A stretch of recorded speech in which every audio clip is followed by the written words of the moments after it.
അങ്ങനെ തലസ്ഥാന നഗരിയെ താളലയ വിസ്മയങ്ങളിൽ ആറാടിച്ചുകൊണ്ടുള്ളൊരു ഘോഷയാത്ര ഓണം വാരാഘോഷത്തിന്റെ സമാപന ഘോഷയാത്ര അത് പുരോഗമിക്കുകയാണ്.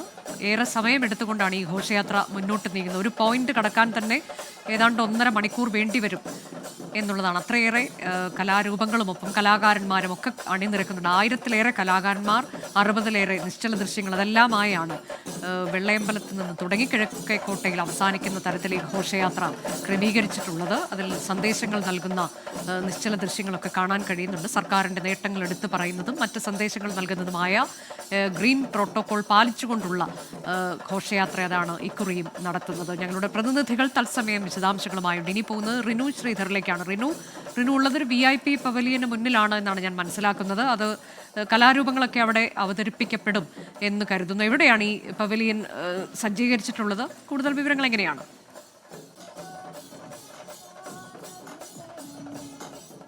അനുജ, അനന്തപുരിയുടെ ആവേശപൂരത്തിന് തുടക്കമായി എന്ന് തന്നെ പറയാം. സംസ്ഥാന സർക്കാരിന്റെ ഓണം വാരാഘോഷത്തിന് സമാപനം കുറിച്ചുകൊണ്ടുള്ള സാംസ്കാരിക ഘോഷയാത്ര അല്പസമയം മുമ്പാണ് governor Rajendra Arlekar flag off ചെയ്തത്. ഞാനിപ്പോൾ നിൽക്കുന്നത് ഈ VIP പവലിന് മുന്നിലാണ്. സെൻട്രൽ ലൈബ്രറിക്ക് മുന്നിലാണ് ഈ VIP പവലിൻ സജ്ജീകരിച്ചിരിക്കുന്നത്. മുഖ്യമന്ത്രി പിണറായി വിജയനും അതുപോലെ തന്നെ കുടുംബവും, ഒപ്പം ഗവർണറും കുടുംബവും, മന്ത്രി വി ശിവൻകുട്ടി ഉൾപ്പെടെ, മേയർ ഉൾപ്പെടെ, ജില്ലാ കളക്ടർ ഉൾപ്പെടെ മന്ത്രിമാരടക്കമുള്ളവർ ഈ പവലിയനിലാണ് ഇരുന്ന് ഘോഷയാത്ര വീക്ഷിക്കുന്നത്.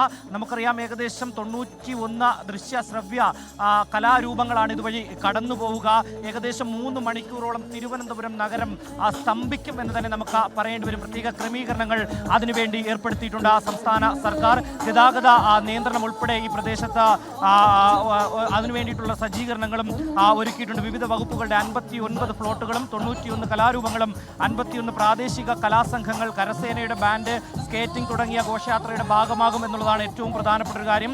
തിരുവനന്തപുരത്തുകാർക്ക് എന്നും ആവേശമാണ് ഈ ഓണാഘോഷം എന്ന് പറയുന്നത്. കാരണം വിവിധ പ്രാദേശിക മേഖലകളിൽ നിന്ന് അടക്കം ആയിരക്കണക്കിന് ആളുകളാണ് ഈ ഘോഷയാത്ര വീക്ഷിക്കുന്നതിന് വേണ്ടി ഈ പ്രദേശത്തേക്ക് എത്തുന്നത് എന്നുള്ളതാണ് ഏറ്റവും പ്രധാനപ്പെട്ട കാര്യം. തിരുവനന്തപുരത്തുകാരുടെ, പ്രത്യേകിച്ച് തെക്കൻ കേരളത്തിൻ്റെ ഒരു ആഘോഷം എന്ന് തന്നെ നമുക്ക് പറയാം.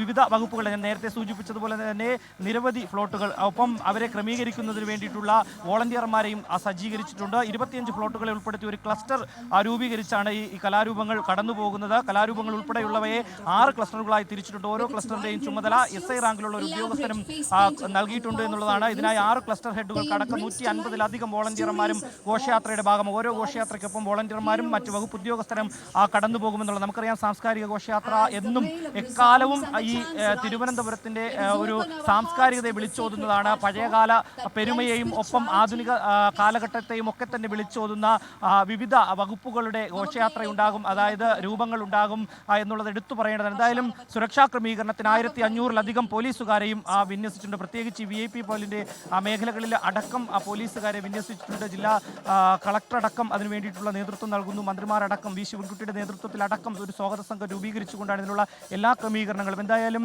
വിവിധ സാംസ്കാരിക സംഘടനകളുടെയും വകുപ്പുകളുടെയും അതുപോലെ തന്നെ പ്രാദേശിക സംഘങ്ങളുടെയും ഒക്കെ തന്നെ ഘോഷയാത്രകൾ ഇതുവഴി കടന്നു പോകുമെന്നുള്ളതാണ് ഏറ്റവും പ്രധാനമായും. തെയ്യം, തിറയും, കഥകളിയും മറ്റ് കലാരൂപങ്ങളും എല്ലാം ഇതിൻ്റെ ഭാഗമായി മാറും എന്നുള്ളതാണ്. കൊച്ചുകുട്ടികളടക്കം അതുപോലെ തന്നെ പ്രായമായവരടക്കം ഇത് കാണുന്നതിന് വേണ്ടി ഇവിടേക്ക് ഒഴുകിയെത്തും. ഏകദേശം വെള്ളയമ്പലത്ത് നിന്ന് കിഴക്കേക്കോട്ട വരെയാണ് ഈ സാംസ്കാരിക ഘോഷയാത്ര കടന്നു പോകുന്നത്. 2 മണിക്കൂറിലധികം അതിനു വേണ്ടിയിട്ടുള്ളൊരു ക്രമീകരണം. എല്ലാ കൊല്ലത്തേക്കാളും ജനങ്ങൾക്ക് കാണുവാനും ഒപ്പം ഗതാഗത നിയന്ത്രണത്തിനും പ്രത്യേക സൗകര്യങ്ങൾ ഒരുക്കിയിട്ടുണ്ട് എന്നുള്ളതാണ് ഏറ്റവും പ്രധാനപ്പെട്ട കാര്യം. നിരവധി ആൾക്കാർ ഈ ഘോഷയാത്ര കാണുന്നതിന് വേണ്ടി ഇവിടേക്ക് എത്തിയിട്ടുണ്ട്. നമുക്ക് അവരുടെ പ്രതികരണങ്ങളൊക്കെ തന്നെ തേടാവുന്നതുമാണ്. ചേട്ടാ, ആദ്യമായിട്ടാണോ ഈ ഘോഷയാത്ര കാണാൻ വരുന്നത്? അല്ല, ഇതിനു മുന്നേ വന്നിട്ടുണ്ട്. ഇപ്പോൾ ആരൊക്കെയാണ് വന്നിരിക്കുന്നത്? ഞാനും വൈഫും മകൻ. ആദ്യമായിട്ടാണോ? എന്താണ് ഒരു പ്രതീക്ഷ ഉള്ളില്? നല്ലതായിരിക്കും. മോൻ ആദ്യമായിട്ടാണോ വരുന്നേ? എന്തിനാ വന്നേ? കാണാൻ. എന്ത് കാണാനാ? ഘോഷയാത്ര കാണാൻ. ഇങ്ങനെ കുടുംബപരമായും അല്ലാതെയും ഒക്കെ തന്നെ 100 കണക്കിന് ആളുകൾ ഇവിടേക്ക് എത്തുന്നുണ്ട്, ഒഴുകി എത്തുന്നുണ്ട്. എന്തായാലും ആ ഘോഷയാത്രയുടെ തുടക്കം സ്കേറ്റിംഗ് കുട്ടികൾ ഇവിടേക്ക് എത്തുന്നു. ഏകദേശം ഈ വുമൻസ് ഹോസ്റ്റലിലെ LMSന്റെ ഭാഗത്തേക്ക് എത്തിയിരിക്കുന്നു. സെൻട്രൽ ലൈബ്രറിയുടെ ഭാഗത്തേക്ക് അവർ ഇപ്പോഴേക്കും ഒഴുകി എത്തും എന്നുള്ളതാണ്. എന്തായാലും പോലീസ് വലിയ രീതിയിലുള്ള ക്രമീകരണങ്ങൾ, ഞാൻ നേരത്തെ സൂചിപ്പിച്ചതുപോലെ തന്നെ എല്ലാ കൊല്ലത്തേക്കാളും ഇവിടെ എത്തുന്ന ജനങ്ങൾക്ക് ഈ സാംസ്കാരിക ഘോഷയാത്ര വീക്ഷിക്കുന്നതിന് വേണ്ടിയിട്ടുള്ള സൗകര്യങ്ങളാണ് ഒരുക്കി ഒരുക്കിയിട്ടുള്ളത്.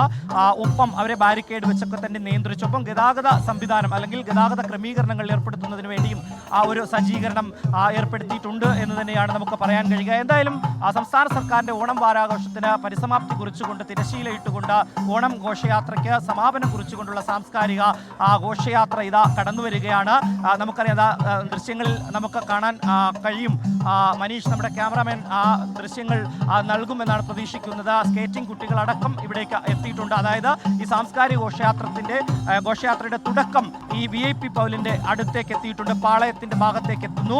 ഇവിടെ നിന്ന് കിഴക്കേക്കോട്ട ഭാഗത്തേക്കാണ് കടന്നു പോകുക. ഈ റോഡിൻ്റെ ഇരുവശങ്ങളിലും ആയിരക്കണക്കിന് വരുന്ന കലാകാരന്മാരെ അവരുടെ കലാപ്രകടനങ്ങളെയും വീക്ഷിക്കുന്നതിന് വേണ്ടി 10,000-കണക്കിന് 1,00,000-ത്തിലധികം ജനങ്ങൾ ഇവിടേക്ക് ഒഴുകിയെത്തുമെന്നുള്ളൊരു പ്രതീക്ഷയാണ് സംസ്ഥാന സർക്കാരിനും ഉള്ളത്. അവർക്ക് വേണ്ടിയിട്ടുള്ള എല്ലാ സംവിധാനങ്ങളും സജ്ജീകരണങ്ങളും ഒരുക്കുകയും ചെയ്തിട്ടുണ്ട്. എന്തായാലും ഞങ്ങൾ നേരത്തെ സൂചിപ്പിച്ചതുപോലെ തന്നെ 91-ലധികം ഫ്ലോട്ടുകളാണ് അല്ലെങ്കിൽ ഒരു ദൃശ്യങ്ങളാണ് വിസ്മയിപ്പിക്കുന്ന ദൃശ്യങ്ങളാണ് ഇവിടേക്ക് കടന്നു വരുന്നത്. എന്തായാലും ഘോഷയാത്രയുടെ ആരംഭം അല്ലെങ്കിൽ അതിൻ്റെ ഒരു തുടക്കം എവിടേക്ക് എത്തിയിട്ടുണ്ട്. VIP പൗലിൻ്റെ മുന്നിലേക്ക് എത്തിയിട്ടുണ്ട്. തെയ്യവും തിറയും സ്കേറ്റിംഗ് കുട്ടികൾ, അതായത് ഞാൻ നേരത്തെ സൂചിപ്പിച്ചതുപോലെ തന്നെ പുലിക്കളി ഉൾപ്പെടെ, അതായത് പഴയകാല തനിമയെ വിളിച്ചോതുന്ന സാംസ്കാരിക പ്രകടനങ്ങൾ ഉൾപ്പെടെ, ആധുനിക പെരുമയെ വിളിച്ചോതുന്ന പ്രകടനങ്ങൾ ഉൾപ്പെടെ ഇതെല്ലാം ഒത്തുചേർന്നുകൊണ്ടുള്ള ഒരു വർണ്ണ വിസ്മയം തീർക്കുകയാണ് അനന്തപുരിയുടെ ആവേശം അലകളില്ലാതെ പൊട്ടിക്കയറുകയാണ് അനുജ.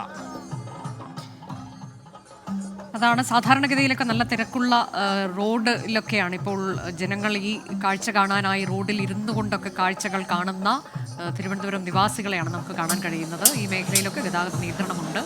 ചില കലാരൂപങ്ങൾ ഒക്കെ ഇതിൻ്റെ ഭാഗമായി ഒരുക്കിയിട്ടുണ്ട്.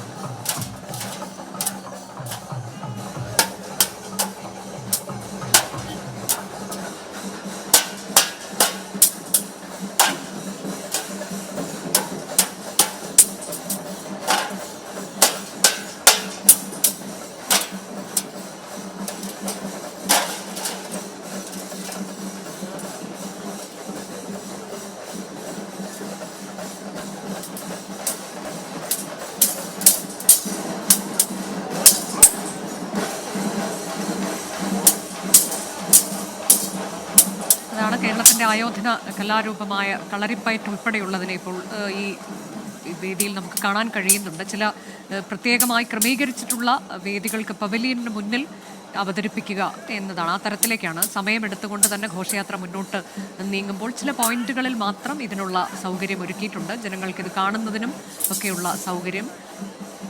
ഷഫീദ് റാവുത്തർ തുടരുന്നുണ്ട്. ഷഫീദ്, അങ്ങനെ ഇത് വളരെ സമയമെടുത്തുകൊണ്ടാണ് ഈ ഘോഷയാത്ര മുന്നോട്ട് പോകുന്നത്. വെള്ളയമ്പലത്തിൽ നിന്ന് തുടങ്ങി കിഴക്കേക്കോട്ടയിൽ അവസാനിക്കുന്നത് ഒരു പോയിന്റ് കടക്കുന്നത് തന്നെ ഏതാണ്ട് 1.5 മണിക്കൂർ വരും. ഇപ്പോൾ പാളയത്തിന് സമീപത്തേക്ക് എത്തിയിട്ടുണ്ട് ഘോഷയാത്ര എന്നാണ് നേരത്തെ റിനു ശ്രീധർ അറിയിച്ചത്. അങ്ങനെ പലതരത്തിലുള്ള കലാരൂപങ്ങളും ഒപ്പം ഫ്ലോട്ടുകളും ഒക്കെയായി ഘോഷയാത്ര അങ്ങനെ തലസ്ഥാനം ഓണത്തിൻ്റെ വാരാഘോഷത്തിൻ്റെ സമാപനം കളറാക്കിയിരിക്കുകയാണല്ലേ? ഉറപ്പായിട്ടും. കാരണം തിരുവനന്തപുരം നിവാസികളെ സംബന്ധിച്ചിടത്തോളം ഒരു വർഷത്തെ കാത്തിരിപ്പാണിത്. കാരണം ഒന്ന്, ഈ ഓണം വാരാഘോഷവുമായി ബന്ധപ്പെട്ട് ഒരാഴ്ചക്കാലം നീണ്ടു നിൽക്കുന്ന പരിപാടികൾ, ഇവിടുത്തെ ലൈറ്റ് വിന്യാസങ്ങൾ, ഇതിനൊക്കെ അപ്പുറത്തേക്കതായി ഈ അവസാന ദിവസം ഒരു കുട്ടിക്കലാശം എന്നോണം ഇവിടെ നടക്കുന്നതായി ഈ ഘോഷയാത്ര കാണാൻ വേണ്ടി കാത്തിരിക്കുന്ന ഒരുപാട് ആളുകളുണ്ട്. അതിന്റെ ഒരു ഫാൻ ബേസ് കാര്യമായിട്ടുണ്ട്. പ്രത്യേകിച്ച് ഓരോ വർഷവും പുതിയ അപ്ഡേഷനുകൾ അതുമായി ബന്ധപ്പെട്ട് വരാറുണ്ട്. പുതിയ കലാരൂപങ്ങളെ ഉൾപ്പെടുത്താറുണ്ട്. ഇത്തവണ സംസ്ഥാനത്തിന് പുറത്തു നിന്ന് നാടൻ കലാരൂപങ്ങൾ മറ്റു പല സംസ്ഥാനങ്ങളിലുമുള്ള നാടൻ കലാരൂപങ്ങളെ അടക്കം ഉൾപ്പെടുത്തിയിട്ടുണ്ട്. അങ്ങനെ വളരെ വിപുലമായിട്ടുള്ള വളരെ വർണ്ണശബളമായിട്ടുള്ള പരിപാടികൾ അത് തിരുവനന്തപുരം നഗരത്തിൽ നടക്കുകയാണ്. കുറച്ചുകൂടി കഴിയുമ്പോൾ രാത്രിയാകുമ്പോൾ മറ്റൊരു തരത്തിലേക്കുള്ള ഒരു വിന്യാസമായി ഇത് മാറുകയും ചെയ്യും. ഇപ്പോൾ മാനവീയം വീഥിയിൽ നിന്ന് ആരംഭിച്ച ഘോഷയാത്രയുടെ തുടക്കം പാളയം പിന്നിട്ടിരിക്കുന്നു. ഇനി അത് പോവുക ഈ VIP പൗലിനടക്കമുള്ള സ്ഥലത്തേക്ക് ചില പ്രത്യേക പ്രകടനങ്ങൾ, അത് പ്രത്യേകമായി സജ്ജീകരിച്ച വേദിയിൽ ഒരുക്കും. ഇപ്പോൾ ദൃശ്യങ്ങളിൽ മാറി വരുന്നത് നമുക്ക് കാണാൻ സാധിക്കും. അതായത് കളരിപ്പയറ്റും ദഫ്മുട്ടും അതേപോലെ തന്നെ മുറം ഡാൻസും പള്ളിവാൾ നൃത്തവും അർദ്ധനാരി നൃത്തവും ഡ്രാഗൺ തെയ്യവും അങ്ങനെ തുടങ്ങി പുതിയ കാലത്തിൻ്റെയും പഴയ കാലത്തിൻ്റെയും അടയാളപ്പെടുത്തൽ, ഓർമ്മപ്പെടുത്തൽ, അതൊക്കെ ഉണ്ട്. കേരളത്തിൻ്റെ സാംസ്കാരിക ചരിത്രം അത് പറയുന്ന പലതരത്തിലുള്ള പ്രകടനങ്ങളുണ്ട്. പല വിഭാഗങ്ങളുടെ പല വകുപ്പുകളുടെ ഫ്ലോട്ടുകൾ ഇതിനോടകം തന്നെ പോയി കഴിഞ്ഞു. മയക്കുമരുന്നിനെതിരെയുള്ള വളരെ പ്രധാനപ്പെട്ട എക്സൈസിൻ്റെ ഒരു ഫ്ലോട്ട് ഉണ്ടായിരുന്നു. കയ്യടി കൂടുതൽ നേടിയ ഫ്ലോട്ടായി ഇത് മാറുകയും ചെയ്തു. അതിന് പിന്നാലെ ലൈഫ് പദ്ധതി, സംസ്ഥാന സർക്കാരിൻ്റെ ലൈഫ് പദ്ധതി, അതേപോലെ തന്നെ വിമുക്തി, കൂടാതെ ഈ നികുതി വകുപ്പിന്റെ ഫ്ലോട്ട്, പോലീസിന്റെ ഫ്ലോട്ട് അടക്കം ഇതിനോടകം തന്നെ ഈ മാനവീയം വീഥിയെ പാസ് ചെയ്തിട്ടുള്ളത്. മാനവീയം വീഥിയെ മാത്രമാണ് പാസ് ചെയ്തിട്ടുള്ളത്. ഇനിയും പ്രധാനപ്പെട്ട പല പോയിന്റുകളുണ്ട്. അതൊക്കെ കടന്ന് ഇങ്ങനെ പോകുന്നത് നമുക്ക് ദൃശ്യങ്ങളിൽ കാണാൻ സാധിക്കും. വഴിയരികിൽ ഇരുവശത്തുമായി കാത്തു നിൽക്കുന്ന ആളുകളെ കാണാൻ സാധിക്കും. അവർ തിരുവനന്തപുരത്തുകാർ മാത്രമല്ല, ജില്ലയുടെ പുറത്തു നിന്ന് വന്നവരുണ്ട്, ഈ വടക്കൻ കേരളത്തിൽ നടക്കാൻ വന്ന ആളുകളുണ്ട്. ആ രീതിയിൽ വളരെ കാഴ്ചയ്ക്ക് വളരെ ഭംഗിയുള്ള കാഴ്ചയായി മാറിക്കൊണ്ട് തിരുവനന്തപുരം നഗരത്തിലെ സംസ്ഥാന സർക്കാരിന്റെ ഓണം വാരാഘോഷവുമായി ബന്ധപ്പെട്ട ഘോഷയാത്ര പുരോഗമിക്കുകയാണ്. ഇപ്പോൾ നമുക്കറിയാം, ഏതെങ്കിലും തരത്തിൽ സാംസ്കാരിക ചരിത്രം എന്നതിനപ്പുറത്തേക്ക് നമ്മളുടെ ആത്മീയ ബോധത്തെ, ആത്മീയ ചരിത്രത്തെ അടക്കം ഉൾപ്പെടുത്തുന്ന പലതരത്തിലുള്ള നമ്മളുടെ മതപരമായിട്ടുള്ള പാരമ്പര്യത്തെ അടക്കം അടയാളപ്പെടുത്തുന്ന പലതരത്തിലുള്ള ഫ്ലോട്ടുകൾ, പലതരത്തിലുള്ള കലാപ്രകടനങ്ങൾ അതൊക്കെ ഇങ്ങനെ കടന്നു പോകുന്നത് നമുക്ക് കാണാം. ഏറ്റവും ഒടുവിൽ ഈ തമിഴ്നാട്ടിൽ നിന്നുള്ള കരകാട്ടം അടക്കമുള്ള കാര്യങ്ങളുണ്ട്. ഈ മറ്റ് സംസ്ഥാനങ്ങളെ കുറിച്ച് പറയുമ്പോൾ ജാർഖണ്ഡിൽ നിന്നുള്ള ജുമർ ഡാൻസ്, ഉത്തർപ്രദേശിൽ നിന്നുള്ള അവധി ഹൗളി എന്ന നൃത്തരൂപം, മധ്യപ്രദേശിൽ നിന്നുള്ള സൈലരണ ഡാൻസ്, മഹാരാഷ്ട്രയിൽ നിന്നുള്ള ലാവണി ഡാൻസ്, ആന്ധ്രാപ്രദേശിൽ നിന്നുള്ള ഗരകാളു, തെലങ്കാനയിൽ നിന്നുള്ള ദിംഷ, തമിഴ്നാട്ടിൽ നിന്നുള്ള കരകാട്ടമടക്കം അങ്ങനെ ഈ മറ്റു സംസ്ഥാനങ്ങളുടെ അവരുടെ ഒരു നാടൻ തനിമയടക്കം വിളിച്ചോതുന്ന, അവരുടെ സംസ്കാരത്തെ വിളിച്ചോതുന്ന, നമ്മളുടെ അയൽ സംസ്ഥാനങ്ങളുടെ സംസ്കാരത്തെ അടക്കം വിളിച്ചോതുന്ന പലതരത്തിലുള്ള കലാപ്രകടനങ്ങൾ കൂടി ഇതുമായി ബന്ധപ്പെട്ട് നടക്കും. ഏതായാലും ഈ ഘോഷയാത്രയുടെ ആദ്യഘട്ടം അത് ഘോഷയാത്രയുടെ ആദ്യഘട്ടം പാളയത്തേക്ക് എത്തിച്ചേരുകയാണ്. അതിനിടെ VVIP പവലിയന് മുന്നിൽ ഈ ഗവർണറും മുഖ്യമന്ത്രിയും ഒക്കെ ഇരിക്കുന്ന ഇടത്ത് ഇതിൽ പങ്കെടുക്കുന്ന കലാകാരന്മാരെ ഗവർണറും മുഖ്യമന്ത്രിയും ആദരിക്കുന്ന കാഴ്ചയും നമ്മൾ കണ്ടു. ചെണ്ടമേളം അത് തകർക്കുകയാണ് ഒരു പവലിയന് മുന്നിൽ. തത്സമയ ദൃശ്യങ്ങൾ.